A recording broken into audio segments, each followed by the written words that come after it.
തമിഴിൽ വീണ്ടും നായകനാകാൻ മമ്മൂട്ടി.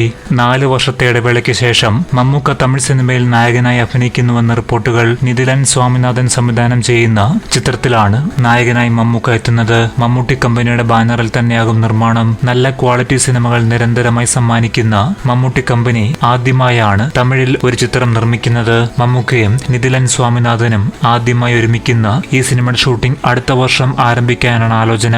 വിജയ് സേതുപതി നായകനായി പുറത്തിറങ്ങിയ മഹാരാജയിലൂടെയാണ് നിതിലൻ സ്വാമിനാഥൻ ശ്രദ്ധേയനാവുന്നത്.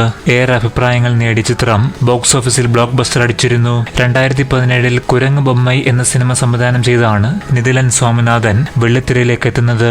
7 വർഷത്തെ ഇടവേളയ്ക്ക് ശേഷം എത്തിയ മഹാരാജ 100 കോടി ക്ലബിൽ ഇടം പിടിക്കുക മാത്രമല്ല, ഈ വർഷം തമിഴിലെ 3 ബ്ലോക്ക് ബസ്റ്റർ സിനിമകളിൽ ഒന്നായി മാറുകയും ചെയ്തു. മൗനം സമ്മതം എന്ന സിനിമയിലൂടെ തമിഴിൽ അരങ്ങേറ്റം കുറിച്ച മമ്മൂക്ക പിന്നീട് ദളപതി, അഴകൻ, മക്കളാട്சி, മറുമലർച്ചി, ആനന്ദം തുടങ്ങി 1 ഡസനിലധികം സിനിമകളിൽ നായകനായി എത്തി. 2019 റാം സംവിധാനം ചെയ്ത പേരൻപാണ് മമ്മൂക്ക നായകനായി തമിഴിൽ അവസാനം റിലീസ് ചെയ്ത സിനിമ. മമ്മൂക്കയുടെയും ബാലതാരം സാധനയുടെയും മികച്ച പ്രകടനം കൊണ്ടും സിനിമ ചർച്ച ചെയ്ത വിഷയം കൊണ്ടും ശ്രദ്ധേയമായ സിനിമയാണ് പേരൻപ്. അഭിനയ പ്രാധാന്യമുള്ള സിനിമ തന്നെയാകും നിതിലനൊപ്പമുള്ളതും. എന്നാൽ ഈ പ്രോജക്ടിന്റെ ഔദ്യോഗിക റിപ്പോർട്ടുകൾ ഇതുവരെ വന്നിട്ടില്ല.